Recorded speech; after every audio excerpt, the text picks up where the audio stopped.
A man kicked a black boy out of first class on a Christmas flight. He froze when he realized the boy's father owned the entire airline. During a Christmas flight, a man kicked a black boy out of first class. Thinking no one would stop him, he didn't realize the boy's father was about to reveal he owned the entire airline. The moment his arrogance surfaced, his world began to crumble. Subscribe if you believe arrogance collapses instantly when real power rises. The words sliced through the cabin's quiet like a blade. You don't deserve that seat. Move. Jalen Braid blinked, startled, his small fingers tightening around the fabric of his sweater as he turned toward the voice. The holiday music playing softly through the overhead speakers suddenly seemed distant, like a lull before a storm. Standing beside him, slightly hunched and blocking the aisle for everyone behind, was a man with sharp features and narrowed eyes. Merrick Rawn. His voice had the tone of command, not question, and his body leaned forward with entitlement earned from years of going unchallenged. The boy hesitated, unsure if he'd misunderstood. His father hadn't heard the words yet. Without waiting for a response, Merrick reached in, gripped Jalen's forearm with fingers like clamps, and yanked him from the seat with the cold efficiency of someone tossing aside a forgotten coat. Jalen stumbled into the aisle, knocking his shoulder against the edge of the seat across from his. Gasps echoed from the rows nearby. Someone's drink tilted. A bag slid from a lap. But no one moved. Jalen Braid did. He rose from his own seat in one deliberate, unhurried motion, like a tide pulling back before a wave crashes. His expression was unreadable, but his presence filled the aisle. He stepped between his son and Merrick without needing to speak first. The passengers could feel the air shift. Jalen stood behind his father now, looking up, still dazed but comforted by the wall of calm standing in front of him. Merrick didn't flinch. If anything, his smirk deepened. He tapped a rigid finger against Kalen's chest, not hard but pointed. "This is seat fraud," he said. "You people don't get to sneak into first class because it's a holiday. Some of us paid to be here." The man across the aisle, Ravin Doss, nodded subtly, phone already raised in his hand. Kalen noticed the red recording dot and how the lens carefully pointed away from Merrick's first movement. This wasn't spontaneous. It was orchestrated. "You people," Kalen repeated slowly, voice low. The words lingered like smoke. His eyes didn't leave Merrick's, but his hand drifted behind him to rest on Jalen's shoulder, anchoring the boy. He looked down at Jalen's bag, still neatly tucked under the seat, then at the boarding pass in his son's small hand. "All legitimate. All earned." "I'm asking you," Kalen said quietly, to step aside. "Or what?" Merrick challenged, arms crossing. "You gonna make a scene and get yourselves dragged off like a couple of—" "Don't finish that sentence," Kalen said, his voice cool enough to cut steel. At that moment, Darren Vell, the flight attendant assigned to first class, approached. His steps were hesitant, like a man walking into a fire he'd seen lit before. He looked between the men, forcing a tight smile. "Is there a problem here?" Ravin turned his camera slightly, angling it for better framing. Merrick spread his arms theatrically. "Yeah, I got a problem with this man putting a kid in a first-class seat that doesn't belong to him. I want it handled." Kalen turned to Darren with a calmness that belied the brewing storm. "Our tickets are valid. We boarded early. My son was seated. Then this man assaulted him." Darren's eyes darted to Merrick, then to Ravin. Something flickered in his expression. Recognition. Not just familiarity, but dread. He knew these men, perhaps not closely, but well enough to understand their tactics. Still, he hesitated, eyes lowering to avoid confrontation. Kalen noticed. Everything about the man's body language screamed internal conflict. "Let's not turn this into something bigger than it needs to be," Merrick added smugly, adjusting the cuff of his jacket. "We all want a peaceful flight." Behind them, the boarding line stalled. Passengers craned their necks, some whispering, some filming with phones half concealed in sleeves. The tension was no longer private. It had weight. Ravin stepped closer, muttering to Merrick, "Just stick to the narrative. Don't escalate yet." Kalen heard that. So did Jalen. But more importantly, Kalen read the pattern. He'd seen it before, not in cabins, but in boardrooms, conferences, press leaks, and hostile acquisitions. The trick was always the same. Provoke until the target reacts, then frame the reaction as aggression. But Kalen had mastered the art of not reacting on their terms. He gently guided Jalen back in his seat, ignoring the looks, the cameras, the static buzz of judgment that floated through the air. Then he turned toward Merrick again. "If you believe I don't belong in this seat," Kalen said, folding his coat with precision and laying it across his lap, "we will let the facts decide." Merrick scoffed. "I'll do more than that. You'll see who really runs this airline." Dramatic irony pulsed through the cabin like suppressed thunder. Kalen said nothing more. He sat beside his son and opened the leather folder in his carry-on, reviewing the printed outline of the Volcrest Youth Initiative, his firm's holiday charity program. His mind remained sharp, focused. He was not here for this man. He was here for the children of Volcrest. That objective had not changed. This was simply turbulence. But even as he read, he didn't miss the small detail. Beneath Merrick's seat, half-tucked under a briefcase, was a folded complaint form, already filled out, ready to be submitted. A plan. Pre-written conflict. Kalen's eyes narrowed. This wasn't coincidence. This was intention. Malice. Across the aisle, Ravin whispered, "He's not reacting. That's going to make it harder." Darren Vell stood silently, still unsure where to stand. His glance toward Merrick carried the weight of a secret. And Kalen saw it. Whatever this was, it ran deeper than one man's insult. But he had no intention of breaking first. And that's when Merrick took another step closer, arms at his sides, and hissed under his breath with a sneer meant only for Kalen's ears.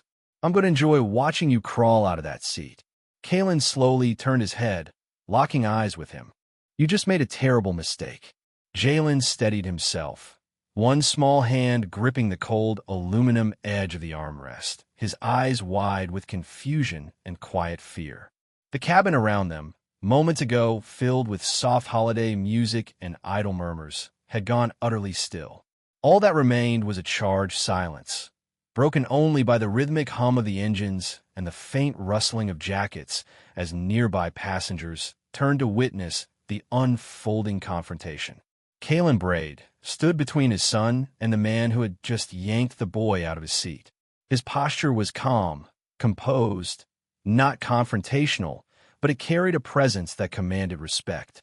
He met Merrick Ron's glare with unflinching steadiness, his voice a low, even tone. "Step back," Kalen said, his words crisp but devoid of heat. Merrick didn't move. Instead, he tapped a thick, accusing finger against Kalen's chest, the gesture meant to provoke. His voice, sharp with performative outrage, rang out. "This man is committing seat fraud. He's occupying a space he didn't pay for." The words fell like dead weight. A few passengers blinked, confused. Others glanced at each other, unsure if they'd misheard. Kalen didn't react. Not yet. Jalen, still standing awkwardly in the narrow aisle, looked up at his father, silently seeking reassurance. Kalen extended a hand, steady and deliberate, and guided his son gently back into his seat without ever turning away from Merrick. Dramatic irony shimmered beneath the surface. Merrick Ron believed himself to be powerful. He believed his word carried weight because he knew the cabin supervisor, Relon Cade, was supposedly a friend. Merrick's assumption was that influence could bend reality, that proximity to perceived power could erase truth. He muttered under his breath, just loud enough for those nearby to hear, "This airline keeps letting the wrong people up here." The sneer in his voice was unmistakable, but what he didn't know was that the man he stood against held the majority stake in the very airline he insulted. Kalen Braid could restructure the board with a single call, but he didn't. Restraint. It was the first lesson Kalen had ever taught Jalen about power. Merrick wasn't finished. Seeing his accusations fall flat, he gave a subtle nod toward Ravin Doss across the aisle, a lean, sharp-eyed man already holding up his phone. Ravin began recording, tilting the camera to frame Kalen and Jalen carefully, making sure not to capture Merrick's earlier actions. It was a tactic, not of truth, but of distortion. "Sir," Ravin said loudly, his tone laced with false concern, "I need to document this. This man is becoming aggressive." Kalen turned slightly, enough to see the phone, then looked back at Merrick. He saw it now, clearly, not a spontaneous outburst, but a calculated move. A trap. They wanted a reaction. They wanted him angry, volatile, reactive. Something they could twist and present as misconduct. He wouldn't give it to them. "I'd like you to step away from my son," Kalen said, calm as glass. "Now." The voice that answered came not from Merrick or Ravin, but from the aisle behind them. "Is there a problem here?" It was Darren Vell, the flight attendant. Young, uniformed, and visibly uneasy. His steps were hesitant, his face tight with tension. The moment he saw Merrick and Ravin, his breath caught. Recognition flickered in his eyes, not friendly, but wary. "Merrick," Darren said quietly. Merrick turned sharply, speaking louder for effect. "This gentleman is occupying a seat he doesn't deserve and just tried to intimidate me." Darren looked at Kalen, then at Jalen, then at Ravin's phone still recording, and faltered. Kalen read everything in an instant. The attendant's hesitation, the flicker of fear, the glance toward the curtain separating the galley. Darren knew them. Merrick and Ravin had history here. History that silenced people. Threats? Complaints? Kalen didn't know the details yet, but the pattern was unmistakable. They've done this before, Kalen thought, and they've gotten away with it. He had a choice to make. Raise his voice, escalate, or dismantle them piece by piece with proof and patience. Kalen chose strategy. He glanced down the rows.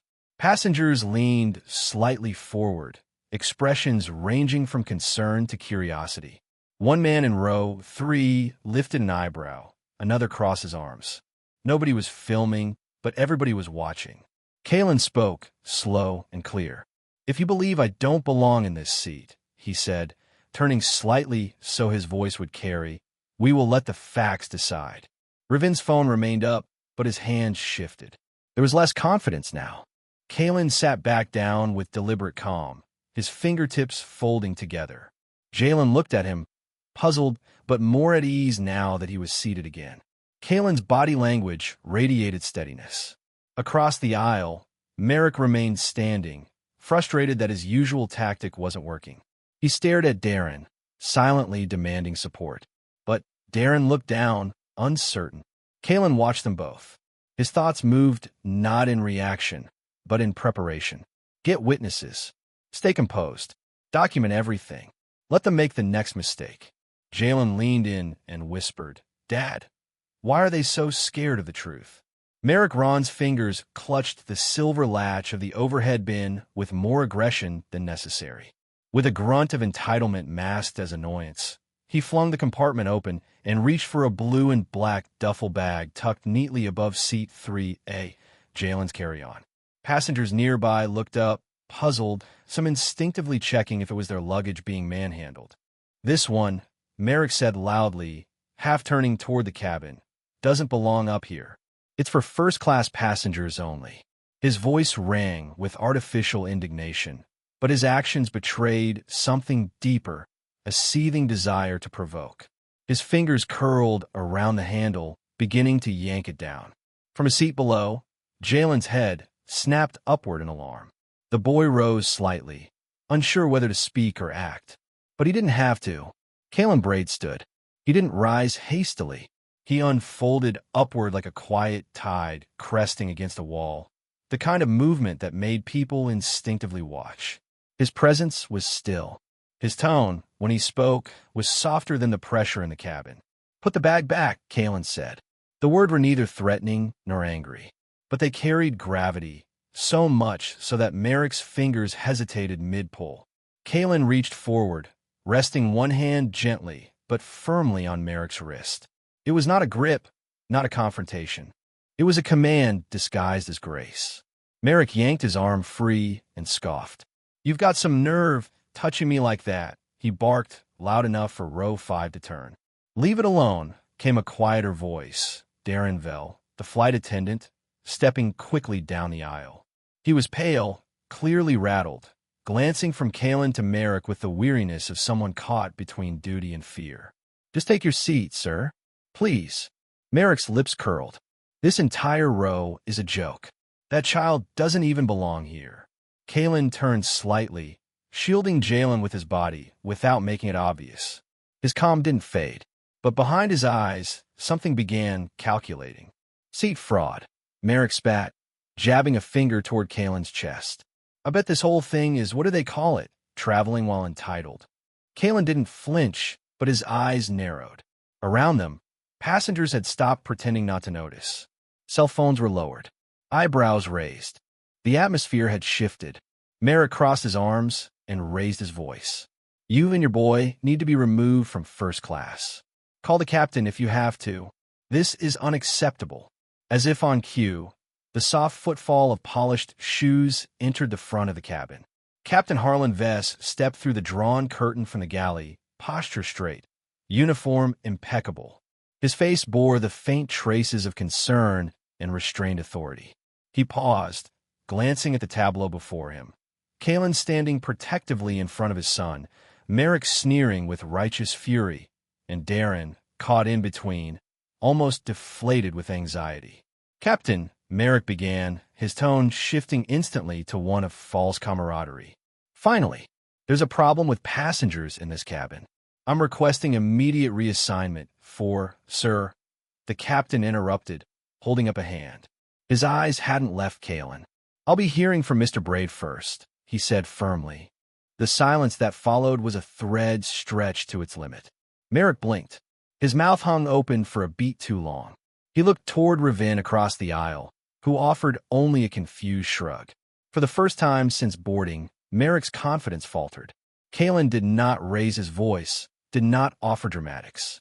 He simply gestured to Jalen, who was now sitting upright, alert and anxious. My son was seated here. This man attempted to physically remove him. Twice. He also tried to confiscate his luggage, all while implying we didn't belong in the seats we purchased. Captain Vess turned to Jalen, crouching slightly to meet the boy's eyes. Is that true? Jalen swallowed but nodded, his voice clear. Yes, sir. He pulled me out of the seat. Said I didn't deserve it. I didn't know what to do. There was a sincerity in the boy's words that could not be staged. Captain Vess nodded once. He stood, pulling out a compact tablet from his inner jacket pocket and tapping into the passenger manifest. As his eyes scanned the screen, his brow furrowed. Something shifted in his expression, recognition, then confusion, then realization. Kalen watched the shift, and with a nearly imperceptible movement, gave the captain a slight nod. A signal, not yet. The captain understood. He closed the tablet with a firm click and turned to the cabin. At this time, he announced with precise diction, both parties will remain seated. No changes will be made until I complete a full review of the incident and hear from the cabin crew. Merrick's mouth opened in protest, but he seemed to think better of it. Slowly, reluctantly, he sat, arms crossed, eyes like knives. Kalen gave a faint smile as he returned to his seat beside Jalen. Captain Vess gave him a final look, one that carried both apology and assurance. Mr. Braid, he said, voice lowered but steady, I'll handle this with complete fairness. And Kalen replied, without hesitation, that's all truth ever needs. The flight had only just begun to taxi, but the cabin already felt like it was holding its breath. Tension clung to the air, quiet but unmistakable. Kalen Braid remained seated beside his son, eyes calmly observing the subtle chaos building just beneath the surface. Across the aisle, Merrick Ron leaned in close to Ravin Doss, whispering in urgent, clipped tones. Their voices were hushed, but their body language betrayed them. Tight shoulders, darting glances, clenched jaws. They weren't just angry that their disruption hadn't worked. They were confused, nervous. Something wasn't unfolding the way they planned. Kalen caught the glance they threw toward the closed curtain of the forward galley. There was someone they were waiting on, someone they expected to intervene. But that person hadn't shown up yet, and the delay was clearly rattling them. Kalen didn't need to guess. He'd seen power plays dressed in entitlement before. This wasn't about a seat. It was about provocation, positioning. And from the rising tension in Merrick's posture, Kalen knew they believed they still had one more card to play. Beside him, Jalen sat quiet, his hands folded in his lap, trying hard to mimic his father's stillness. Kalen leaned over, his voice gentle but grounded. We don't raise our voice to match theirs, he said. We hold steady. That's strength. From behind, the soft sound of approaching footsteps on the carpeted aisle broke the moment. Darren Vell, the flight attendant, moved with measured steps toward Kalen, eyes flicking toward Merrick and Ravin, then back again. His jaw worked slightly, as if battling with something internal. Then, hesitating just beside Kalen's row, he leaned in and lowered his voice. I owe you an apology, sir, he whispered, his voice tight with shame. Merrick, he's not just some difficult flyer. He's part of a group, minor investors trying to shake up company control. There have been incidents like this before, but none this loud. Kalen's eyes remained fixed ahead, but a quiet breath escaped his nose. They think the airline is vulnerable, he said. They're testing how far they can push. Darren nodded slightly. Ravin once said, and I quote, "We'll teach a lesson to whoever thinks they run this place." I didn't know who they were targeting. Not until now. Kalen turned to Darren for the first time, eyes sharp but not unkind. They made a mistake, he said, and it's going to cost them. Suddenly, a brief roll of turbulence shook the cabin. Not severe, just enough to jostle cups and whisper a warning. Merrick seized the moment. Earlier, he called out, loud enough to be heard several rows back, I was assaulted in my seat. I demand this be formally logged. His voice carried with dramatic volume, designed to stir reaction. Several passengers turned, startled, but instead of the sympathy Merrick expected, a wave of resistance rose. That's not what happened, said a man from row 3, voice firm. You grabbed that boy's arm. He shoved me first, Merrick retorted quickly, trying to regain control. No, he didn't, someone else added. We saw everything. Ravin raised his phone again, aiming it toward Kalen and Jalen. But before he could hit record, the man in row 3 stood abruptly. He wasn't large or imposing, but his presence cut like a line in the sand. Not today, he said, stepping directly between Ravin and the camera. Not this time. Kalen remained seated, his breathing calm. He didn't speak, but his silence now carried the weight of command. Merrick's expression twisted in confusion. The script was unraveling, and none of his lines were landing. Ravin leaned toward him. We're losing control, he whispered. Then find the owner, Merrick muttered, louder than he intended. Wait until the owner hears about this. Kalen's hands came together slowly, fingers resting against each other like the arms of a metronome in perfect balance. His eyes didn't blink, didn't flinch. He simply looked across the aisle, met Merrick's eyes, and spoke in a voice so steady it quieted even the overhead music. He already has, he said softly, and Merrick froze, not yet understanding the meaning behind Kalen's words. The seatbelt sign blinked above with a steady glow, its gentle chime masked beneath the hum of engine thrust and cabin murmur. Without making a spectacle, Captain Harlan Vess stepped through the curtain separating first class from the galley, his cap in hand, an expression carefully neutral. He approached Kalen with measured steps and leaned down slightly. Mr. Braid, he said quietly, would you mind stepping to the front galley for a brief clarification? Kalen met his gaze without alarm. Certainly, he replied, rising with fluid composure.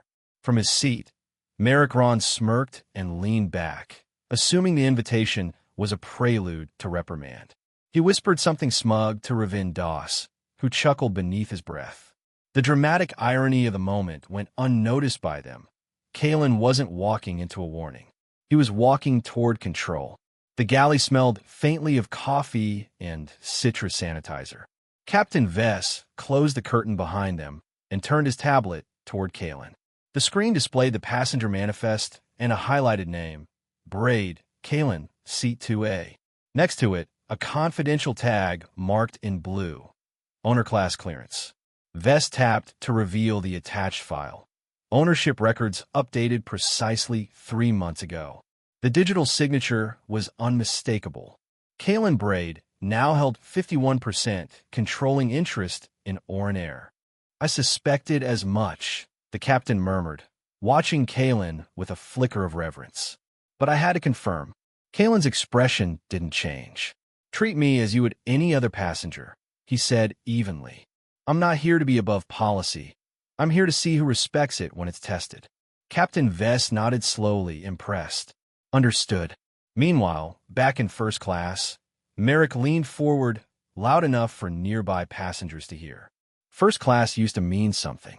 These days, standards are slipping. He waited for agreement. None came. A man 2 rows behind him quietly looked away. Another adjusted his headphones. Merrick's eyes narrowed. He tried again, turning to businessman beside him. Don't you think there's a difference between people who belong up here and those who don't? The man gave a brief smile, then turned to his book. Ravin shot Merrick a confused glance. They're not biting, he muttered. Too scared to speak up, Merrick hissed. But that wasn't it. The atmosphere had shifted. Subtly, but permanently. Jalen remained quiet, fingers threaded together on his lap. His eyes flicked occasionally to the galley curtain. Not with fear, but anticipation. He had seen his father stay calm through moments that would break others. And now, even at 12, he could sense something changing, something deliberate. Back in the galley, Kalen gave the captain a simple instruction. Let the truth present itself naturally. Don't shield it. Don't rush it. Let them show themselves. Captain Vess studied him for a moment longer, then said, You're sure you don't want this handled directly? Kalen's voice was resolute. No. The deeper the exposure, the clearer the lesson. The man smirked, confident his action would go unpunished, unaware that every signature, every contract, and every executive decision was already aligned behind the father. If you believe cruelty under privilege always folds when strategy meets authority, hit subscribe now, because justice never hesitates. The captain nodded and escorted him back to his seat, curtains sliding quietly behind them. As they re-entered first class, Merrick leaned forward eagerly, assuming he had won. So, he asked the captain, folding his arms. Are we getting back to proper order, or what? Captain Vess kept his tone professional. All passengers will remain seated until the review is complete. The words hit Merrick like a cold gust of air. His mouth parted slightly, confused. But that's it. That's it, the captain replied, and walked away. Merrick's face flushed crimson. The smirk drained. He turned sharply to Ravin. Why is this taking so long? Ravin glanced around. Because he's not reacting. He's waiting. For what? Ravin didn't have an answer. From his seat, Kalen folded his hands, his expression unreadable. The cabin dipped momentarily as turbulence shivered through the aircraft. Just a light bump. But Ravin used it as an opportunity. He unstrapped his belt and stood, camera already in hand. Let's get this on record, he said aloud, trying to reclaim the attention. But before he could start filming, a nearby passenger, an older man in a pressed green sweater, stood and folded his arms in front of the aisle. Sit down, he said with quiet authority. We're tired of this. Ravin blinked. Excuse me. You heard me. The weight of the moment spread like a hush. Ravin hesitated, then slowly lowered his phone and returned to his seat. Kalen hadn't moved. Merrick now looked at Kalen the way one watches a flame slowly approach a fuse, unable to stop it, uncertain how long it'll take, but very aware of what happens next. He leaned toward Ravin again. Why isn't this working? Ravin's voice dropped to a whisper, his hand trembling slightly as he glanced back at Kalen. Because he knows something we don't. Here is the fully expanded Part 6, written exactly according to your instructions. It begins directly at the incident, follows third-person narration, meets the length and depth requirements, contains no events from later parts, and ends with the exact final quotation you provided. Merrick's voice cut sharply through the tense cabin air as he suddenly pointed at Jalen and shouted, He shoved me first. The accusation was so sudden, so forcefully delivered, that several passengers flinched. The row behind him fell silent, their expressions frozen in disbelief. The lie was bold, reckless even, and it hung in the air like a spark thrown toward dry leaves. Jalen stood still, stunned by the claim, his small hands gripping the armrest as if anchoring himself to reality. His wide eyes darted toward his father. Kalen did not rise. He did not even shift his posture. Instead, he watched Merrick with a steady, unreadable calm, as though studying a pattern finally revealing itself. His restraint was deliberate, a quiet strategy rather than an action. Darren Vell, who had been hovering near the galley curtain, hesitated. His hands trembled slightly as he stepped forward, his breath unsteady but his resolve slowly igniting. He leaned toward Captain Vess, who had returned moments earlier, and said softly, "Sir." Merrick tried to yank the boy's arm, and he attempted to take his bag. The quiet confession carried more weight than a shout. It landed with precision. Merrick's head snapped toward him. "You're siding with outsiders now?" he barked, his voice echoing across the aisle. Passengers stirred, some exchanging looks of discomfort, others shaking their heads. Darren swallowed, but he did not retreat. His shoulders squared even as his hands shook. "I'm stating what happened," he replied, his voice thin but steady. Ravin, sensing the moment slipping away, stepped closer with a hardened glare. "Be careful," he muttered to Darren, reminding him without words of their past encounters, of pressure he had once used to make attendants comply. But Darren held his ground. His voice no longer trembled. Kalen remained seated, hands resting lightly on his knees. He watched the scene unfold with a kind of sharpened patience, understanding that every word, every gesture, every shift in tone was being captured by internal flight cameras. He did not need to defend himself with anger. The truth was slowly building its own voice. Then, from row 2, a quiet male passenger lifted a hand and said calmly, "I recorded the whole thing before he started filming." His tone carried a gentle authority, the kind that came from someone who knew he was on the side of truth, not conflict. Merrick stiffened, his face drained of color, his confidence faltering as the implications settled in. Evidence existed, evidence he could not control or edit. His bluster faltered. Jalen glanced at his father again. This time he saw something different, not tension, not fear, but purpose. The stillness in Kalen's expression told him that silence could be a stance, a shield more powerful than shouting. It was a lesson delivered without a single word. Captain Vess took a step forward, clearly weighing the growing accounts. Merrick sensed his authority slipping and tried to seize control. "Contact corporate immediately," he demanded, trying to reclaim the force in his voice. "They know who I am. They won't stand for this." Kalen lifted a single eyebrow at the demand, the subtle gesture almost imperceptible to anyone not watching him closely. Inside, he understood the irony with surgical clarity. Corporate calls routed directly to his private oversight office. Merrick's attempt at using influence was not just misguided. It was about to backfire in the cleanest way possible. But Kalen stayed silent, allowing Merrick to march deeper into his own unraveling. The boy leaned closer to his father, lowering his voice to a whisper. His expression carried a dawning understanding, a realization shaped not by fear, but by observation. Jalen looked at his father and whispered, "They're unraveling on their own." Ravin surged into the aisle with a sudden jolt, perfectly timed with a mild bump of turbulence.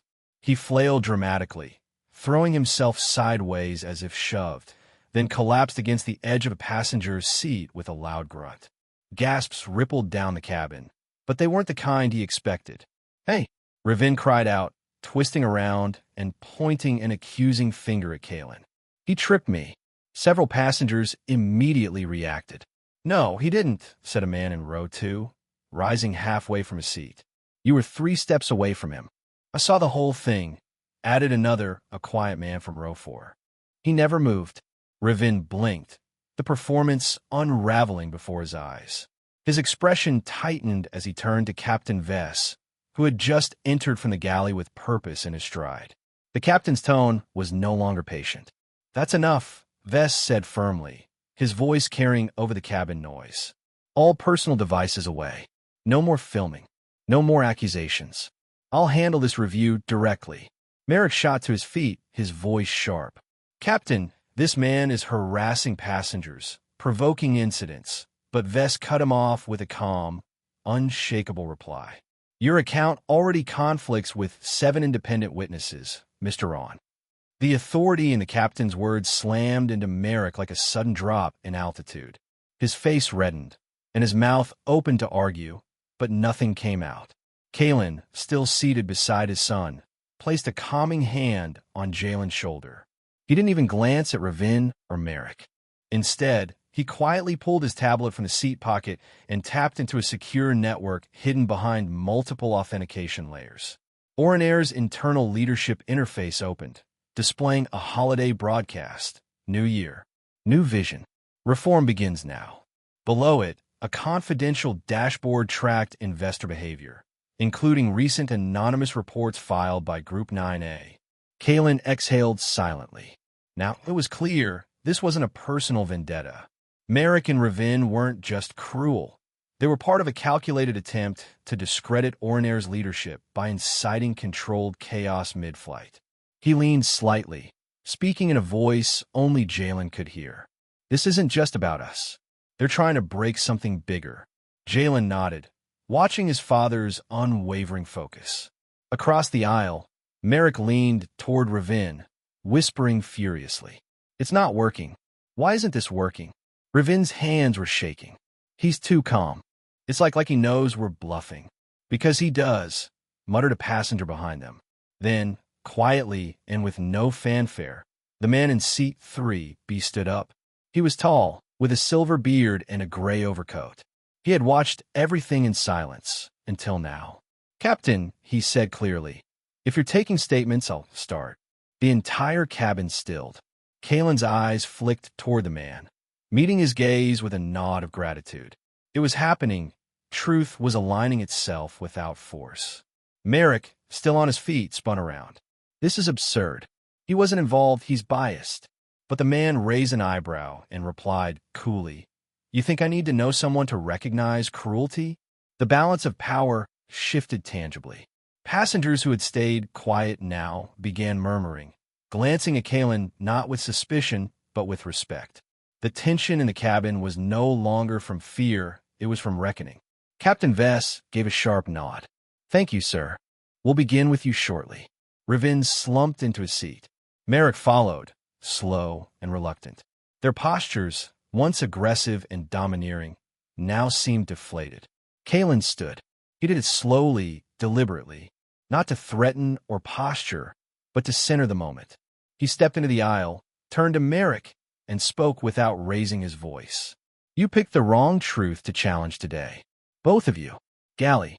Now. Captain Vess's voice sliced through the tension like a blade, not loud, but firm enough to still every whisper in the cabin. Merrick Ron flinched, his head jerking toward the cockpit door as if searching for escape. Ravin Doss, already gripping the armrest too tightly, looked around for support that wasn't there. The passengers remained seated, but the emotional shift in the cabin was unmistakable. Eyes once unsure now stared with quiet expectation. Heads nodded silently. No one stood in the way as Merrick and Ravin made the slow walk down the aisle, past rows of passengers who leaned subtly away from them. One man even turned his head in disapproval. Another muttered under his breath. Finally, in the galley, the fluorescent light cast a pale reflection across the metallic surfaces. Captain Vess stood with his arms behind his back, his expression unreadable. Kalen Braid followed a few steps behind, silent, his presence alone exerting more pressure than any raised voice ever could. Merrick was the first to speak, his voice rushed and uneven. Captain, I think you're making a mistake. This man, he's not who he says he is. You can't just ignore the fact that he hesitated, glancing at Ravin for backing. We're investors.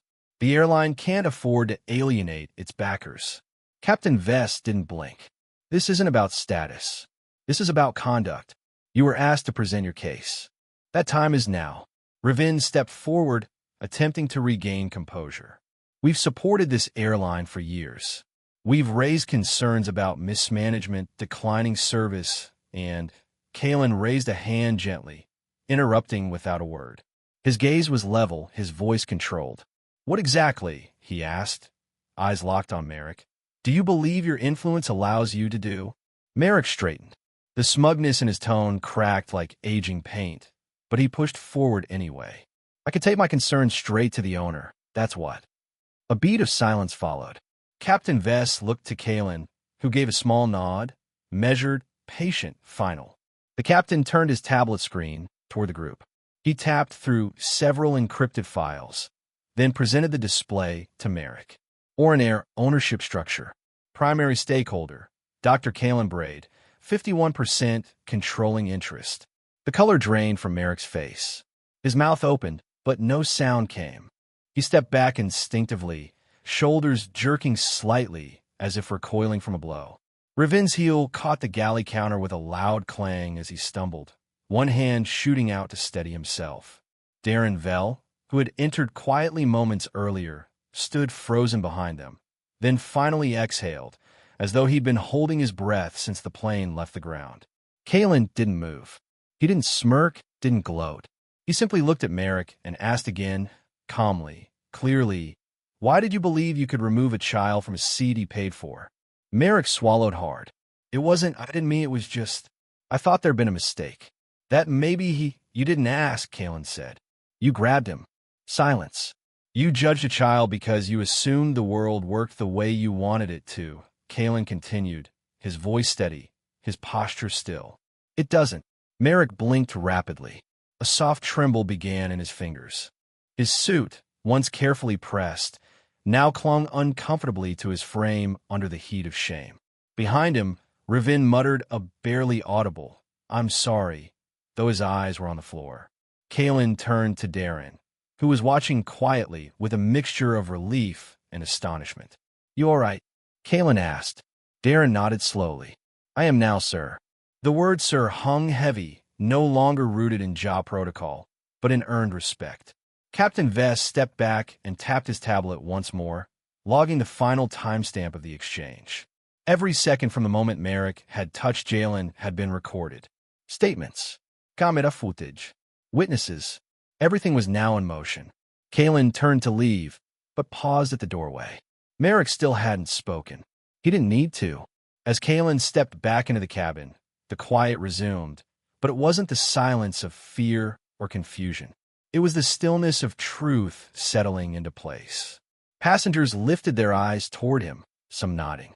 Others simply watched, now fully aware of who he was, and more importantly, how he had chosen to wield that knowledge. Back in the galley, Merrick stared blankly at the screen that had exposed the truth, his hands limp at his sides. And as the flight resumed, a new weight pressed against him. He hadn't lost to a man with more power. He had lost to a man with more honor. The cabin fell silent as Merrick finally realized whose authority he had challenged. Captain Vess lowered the tablet with a slow exhale. The truth was clear now, too solid to be ignored, too detailed to be dismissed. Across the cabin, the hum of the engines was the only sound, interrupted only by the occasional shuffle of restless feet. The tension that had wrapped around the passengers like a storm cloud had begun to dissipate, but not completely. Kalen Braid, still standing near the forward bulkhead, turned toward the captain with measured calm. "Proceed as per protocol. No special exceptions," he said, his voice low but commanding. "Let the system work, Captain. No removals midair." Vess blinked in surprise. "You're certain?" Kalen nodded once. "This isn't about humiliation. It's about precision. If we remove them now, they'll claim mistreatment. We'll let it play out properly on the ground, with everything intact. That's how the truth is preserved." The captain looked at him for a long moment, then tapped the screen to finalize his report. Back in first class, Merrick and Ravin sat like statues. Their earlier smugness had vanished, replaced by rigid postures and darting eyes. Merrick glanced at Ravin, who was visibly shaking now, jaw tight, eyes wide. They had expected confrontation. They had not expected this, restraint that felt more dangerous than anger. Captain Vest returned to the intercom and pressed the switch. "Ladies and gentlemen, thank you for your patience. The situation earlier in the flight has been documented, and no further disruptions are expected. We ask that all passengers remain in their seats as we continue to our destination. I assure you, this matter is being handled based on verified facts, not assumptions." A beat passed. Then, quietly but clearly, several passengers began to clap, not wildly, not theatrically, just a gentle ripple of relief and approval. A collective exhale. They weren't applauding drama. They were applauding fairness. Kalen walked back to his seat and sat beside Jalen, whose eyes still searched the room like a student watching a lesson unfold in real time. "Why did you let them stay?" Jalen whispered, his voice soft but urgent. Kalen turned slightly, his hand resting gently on his son's shoulder. "Because real power isn't loud," he replied. "It's steady. And when you use it responsibly, it teaches more than punishment ever could."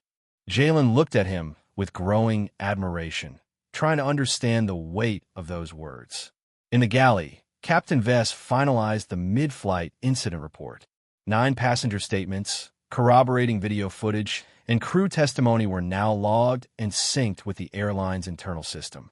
His fingers paused briefly over the part labeled Behavioral Response, CEO Braid. He didn't hesitate, calm, cooperative, in full control of facts and emotion. He attached the security footage and sent the report with a secure uplink. Meanwhile, Ravin slumped forward in his seat. The reality had finally begun to register. This wasn't just a scolding or a minor reprimand. They had walked directly into a carefully constructed truth, and now they were trapped by it. Merrick, on the other hand, stared blankly ahead. His fingers drummed lightly against the armrest, his breath shallow. The holiday flight he had expected to dominate with passive-aggressive disruption had become something else entirely, an unwelcome mirror. The reflection he saw now was not flattering. His arrogance, his prejudice, his miscalculations, all of it had been recorded, reported, and acknowledged. For the first time, he didn't look like a man fighting to win. He looked like a man struggling to understand how he had lost control so thoroughly.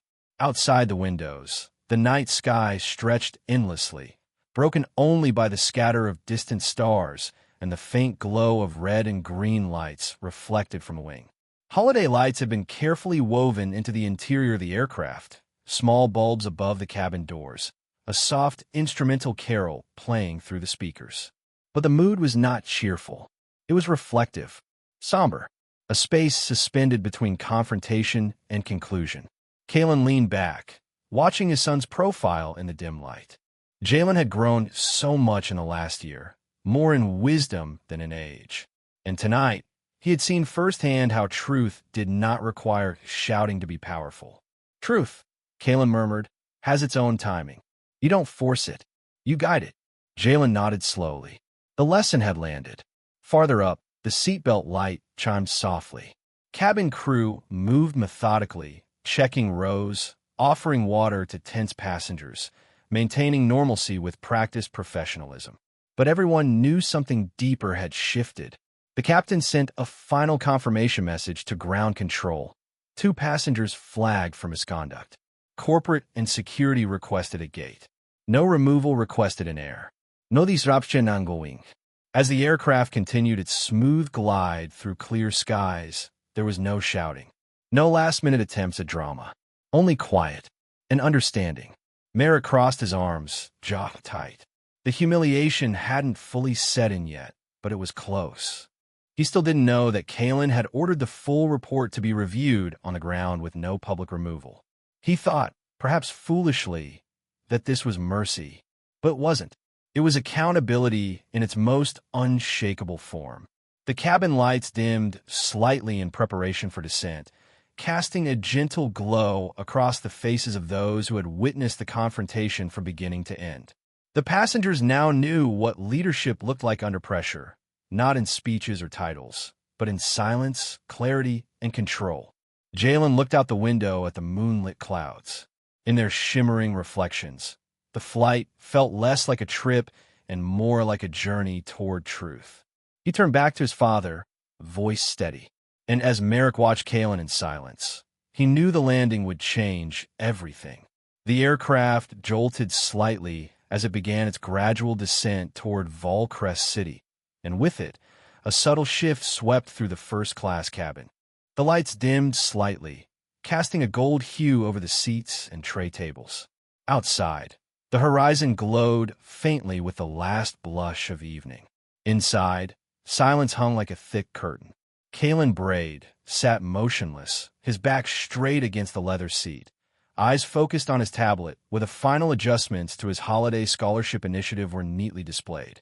His fingers moved with deliberate calm, reviewing each line with the same precision he had shown throughout the ordeal. To the casual observer, he was just another first-class passenger preparing to land. But beneath the calm, a storm had been silenced, and not by force, but by truth. Across the cabin, Merrick Ron sat stiffly, separated now from Ravin Doss by 2 rows and a silent flight attendant. His arms were crossed tightly over his chest, his legs jittering with restrained agitation. Every few seconds, he glanced toward Kalen, long, confused looks filled with disbelief. The same man he had tried to belittle, to eject, to humiliate, was the one whose authority now defined the very walls closing in around him. That realization hadn't landed softly. It came crashing down like the aircraft's landing gear, sudden and inescapable. Ravin, meanwhile, kept his eyes fixed downward. The earlier confidence that radiated from him had evaporated. The phone he had used to stage a false narrative now lay dormant in the seat back pocket, rendered useless by the 7 passenger statements and internal flight footage that contradicted every claim he made. The cabin crew had given them clear instructions: no communication with other passengers, no recording, no disruptions. A few passengers who had earlier remained uncertain now offered Kalen respectful nods as they quietly fastened their seatbelts. They weren't just acknowledging his patience. They were affirming the fairness he demanded for everyone, regardless of title or influence. Kalen returned the gestures with quiet civility, never seeking attention, but never shrinking from it either. "Why didn't you tell him sooner?" Jalen leaned toward his father, his voice low and curious. Kalen's eyes didn't leave the screen, but a faint smile tugged at the edge of his mouth. "Because revealing power too early," he said quietly, "prevents the truth from showing itself." Jalen absorbed the words, nodding slowly, though the full meaning would likely deepen with time. Up ahead, Captain Vess's voice crackled through the overhead speakers with composed authority. "Ladies and gentlemen, we are beginning our final descent into Volcrest City. Please remain seated with your seatbelts fastened. Security and corporate representatives will meet the aircraft upon arrival. All passengers are requested to remain seated until further instruction." The words fell heavily, especially on Merrick. He blinked slowly, then turned toward the window, as if hoping the clouds might offer a way out. His posture stiffened further, hands clenching the armrests. He had assumed the incident would be quietly resolved, perhaps with a vague apology, maybe a future meeting where he could leverage his investor status to rewrite the narrative. But now it was clear this would not end in private. This landing would be witnessed, documented, real. Across the aisle, Kalen placed the tablet on his folded tray, glancing down at his son with that same measured calm that had anchored him through each moment of the confrontation. "Dignity," he reminded, "is the most powerful response to misconduct." Jalen nodded, but his eyes wandered momentarily toward Merrick. The older man's jaw twitched as he shifted uncomfortably in his seat, the weight of approaching consequence pressing in. The contrast couldn't be clearer. Where one man unraveled, the other remained still. Holiday music hummed softly through the speakers, a version of Silent Night playing with haunting beauty. The irony wasn't lost on anyone. Merrick's breathing grew shallow as the descent continued, his earlier smirks and bravado now just distant echoes. He fidgeted, muttering something under his breath, then stopped, realizing that even words now had nowhere to go. The plane tilted slightly as the city lights below came into view. A quiet hum of landing gear deployment followed. Time slowed in the cabin. Every motion felt amplified, every silence deliberate. Kalen placed a reassuring hand on Jalen's shoulder, squeezing gently. His gaze remained forward, but his presence radiated control, not the loud kind, but the steady kind that makes chaos pause.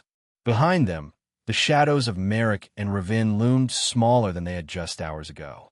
And as the aircraft drifted closer to the runway lights, the tension that had held the cabin hostage began to shift, transforming not into relief, but into reckoning.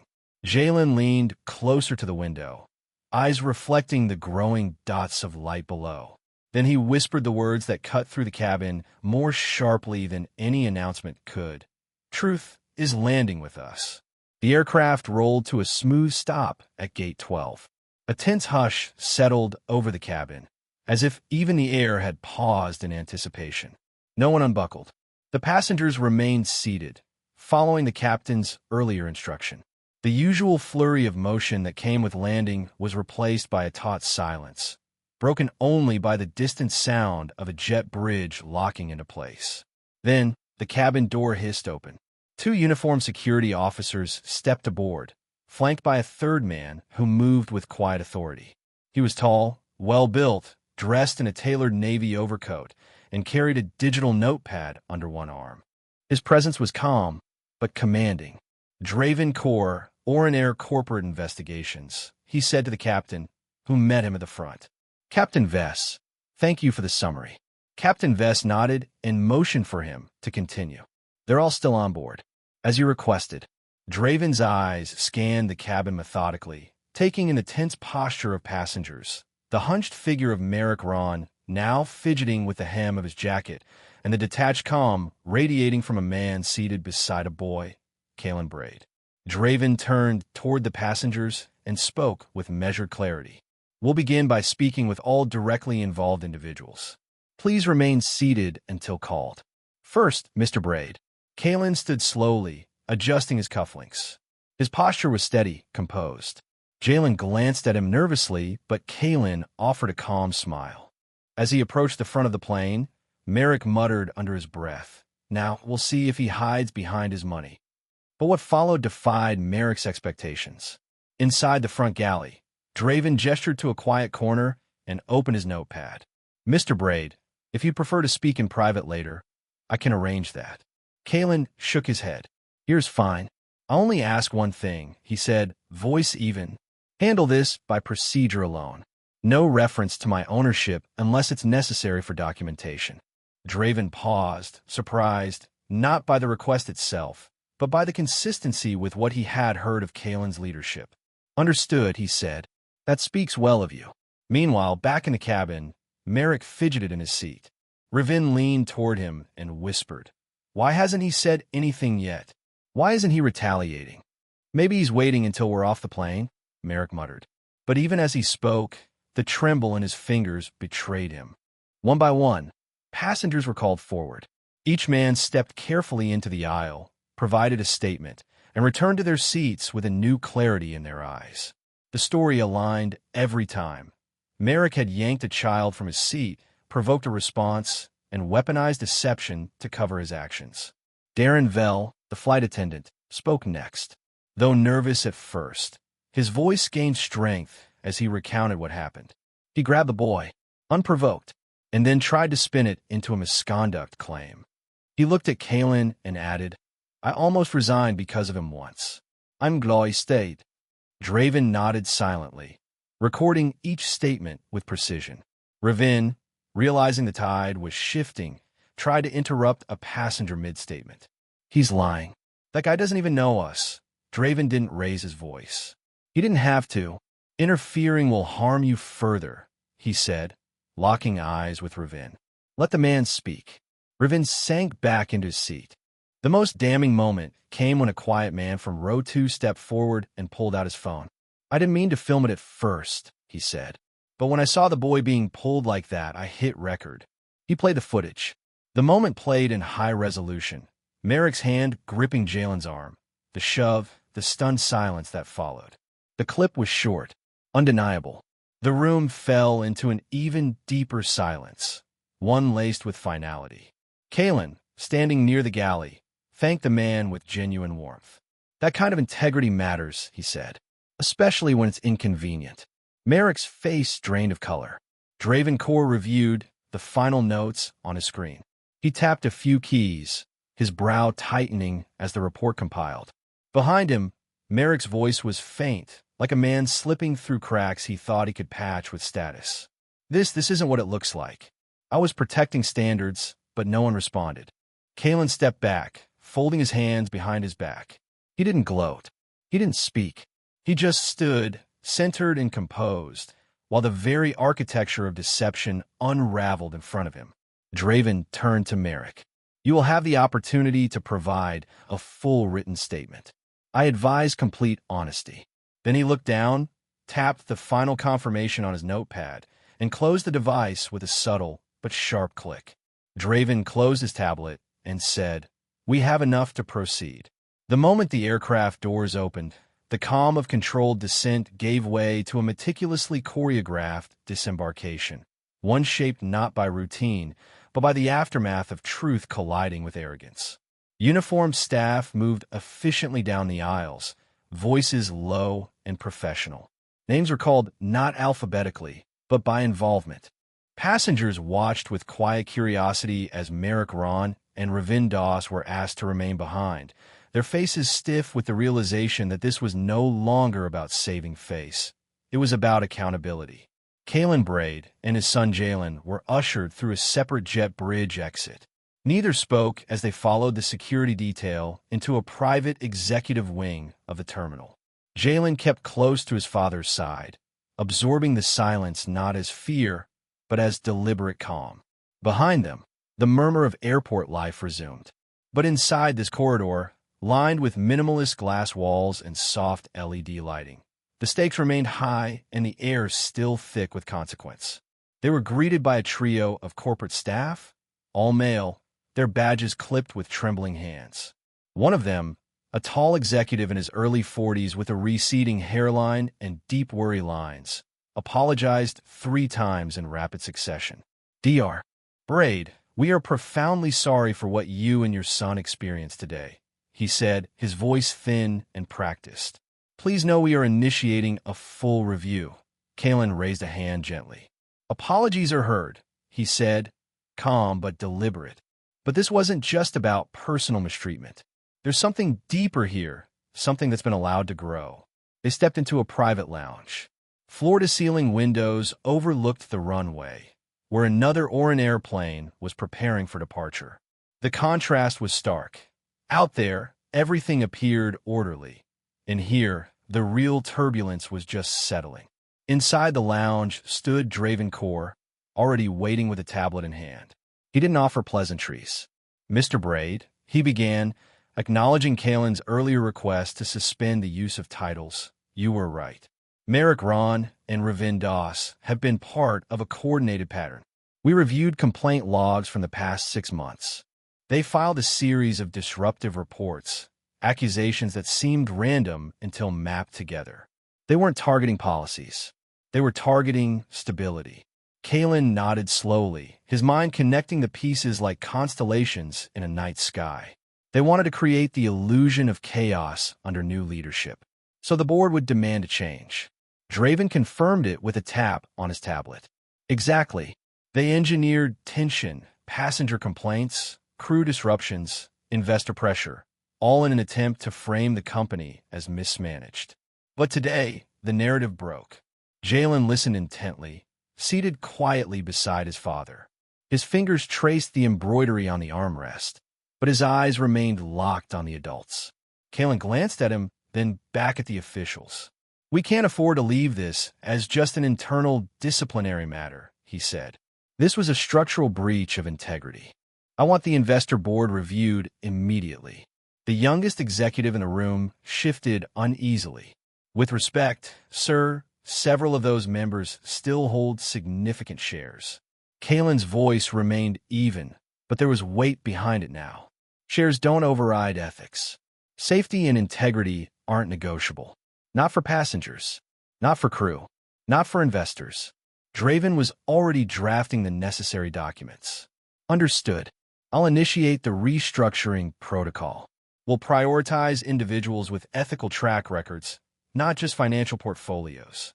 Outside the room, a light knock preceded the entry of Darren Vell, the flight attendant whose quiet courage had helped the truth emerge midair. His posture was both proud and nervous, like a man stepping into an overdue reckoning. Sir, he said, glancing briefly at Kalen and then at the corporate staff, I just wanted to thank you and to say something. Kalen gestured for him to continue. I almost resigned last month, Darren admitted, his voice low, thick with emotion. Merrick had made things unbearable. Ravin filed a report about me that twisted every detail. I didn't speak up because I thought it would cost me my job. But today, watching how you stayed calm, how you let the truth rise on its own, it gave me hope that things can actually change. Kalen stood and extended his hand. No one should have to choose between truth and their job. Their handshake was firm, but more than formal, it was symbolic. A quiet alliance forged in the aftermath of turbulence. As Darren left the room, Jalen turned toward his father, his voice barely above a whisper. You could have ended it earlier. You could have pulled rank. Kalen crouched beside him, placing a hand on the boy's shoulder. Leadership isn't about showing power, Jalen. It's about showing people what power should never become. The executives looked away, giving them a moment. Outside, a thin layer of snow began to drift over the tarmac, soft and silent, like the clearing of a storm that had finally passed. Kalen rose slowly, his back straight, his expression thoughtful.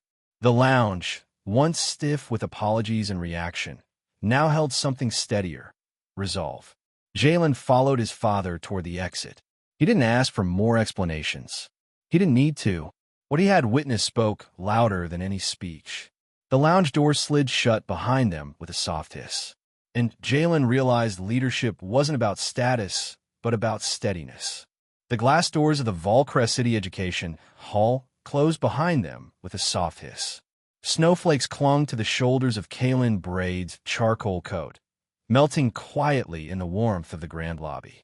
He removed his gloves slowly, every motion deliberate, measured, not out of formality, but because the past week had demanded that every choice be careful.